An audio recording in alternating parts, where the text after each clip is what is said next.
Gusti akan membiarkan negeri ini semakin kerdil, tanpa kemajuan setapak pun, karena tidak adanya raja.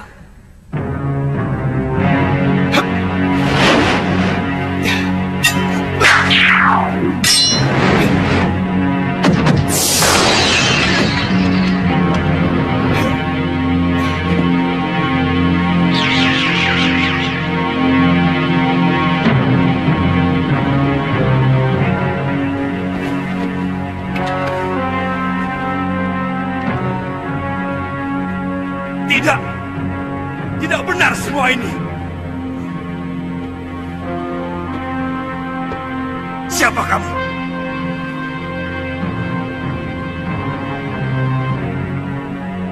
Apa aku sudah banyak berubah, Kakang Madrim? Adi Prabu seorang yang sangat santun. Sedangkan caramu datang sembunyi-sembunyi seperti maling. Maafkan aku, Kakang Madrim. Sebenarnya aku ingin membuat sebuah kejutan kepada kalian. Tapi mendengar pembicaraan kalian barusan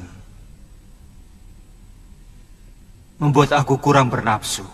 Maaf, aku masih menyaksikan kebenaranmu sebagai Prabu Angling Dharma. Apakah kamu sanggup meyakinkan aku bahwa kamu adalah rajaku?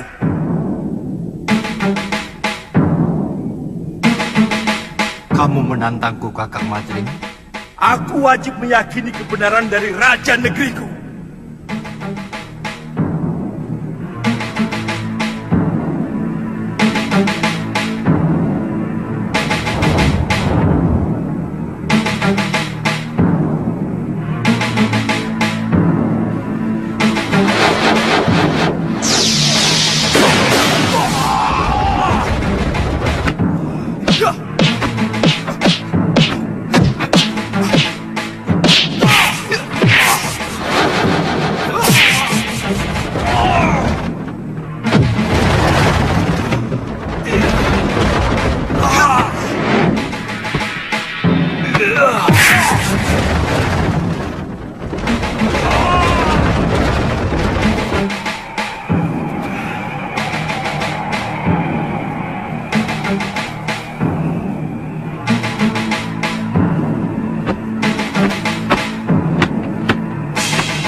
Hamba percaya.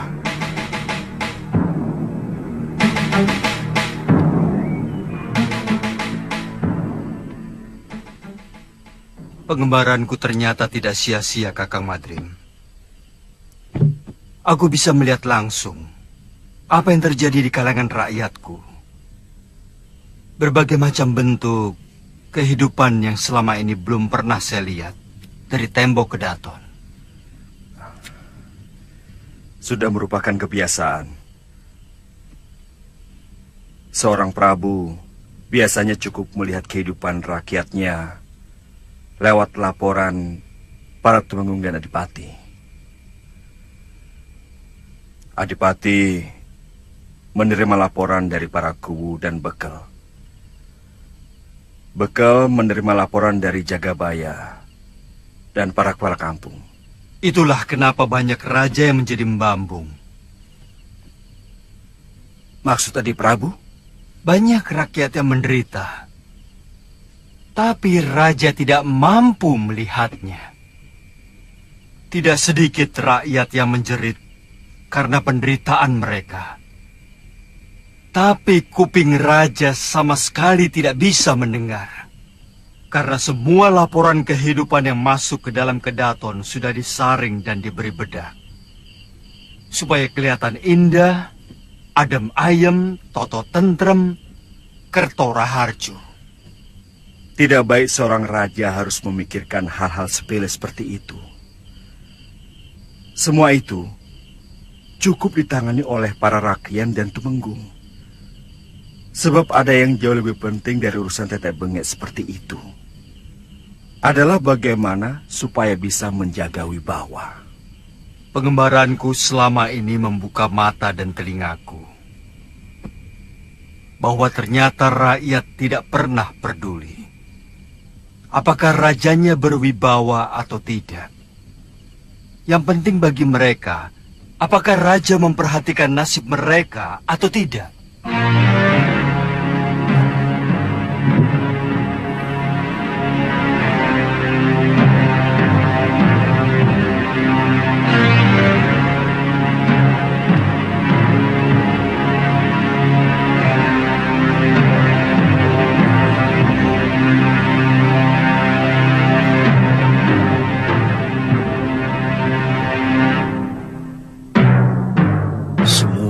Pusaka terbaik ciptaanku dicuri. Aku yakin ada orang lama perguruan Sugalu yang mempengaruhi istriku.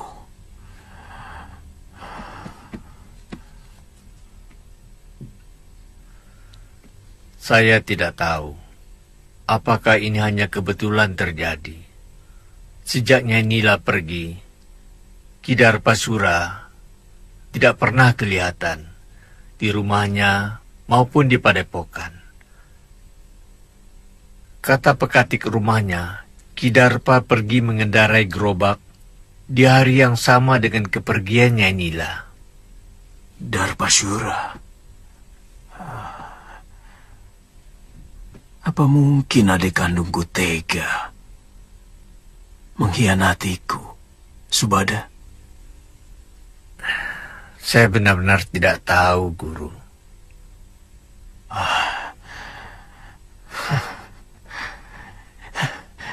Siapapun boleh meninggalkan padepokan Sugalu ini. Tapi tidak dengan cara buruk seperti ini. Semua orang sudah dikerahkan menyisir pantai. Bahkan, beberapa orang pun sudah sampai di Pulau Hantu. Tapi Biung belum juga diketemukan. Terus terang, saya bingung, Kakang. Kamu siap menghadapi Gusti Empu, juga para tumenggung Sedayu, kalau kembali ke padepokan Sugalu? Maksudmu, kamu lebih suka tetap tinggal di pulau ini? Karena kamu naksir sama cucu Kalapati itu, kan? Lu, jangan keungkit itu lagi. Aku sudah katakan semuanya kepadamu. Tantri hanyalah teman biasa. Apakah aku harus bersikap kasar kepada orang yang pernah menolongku? Tidak perlu kasar, tapi perlu ada jarak. Selama ini, kesannya Kakang terlalu memberi kesempatan pada gadis centil itu. Kakang memang senang, kan? Galuh, jangan. Senang? Hah? Galuh. Jangan, Geli. Galuh, jangan, Geli.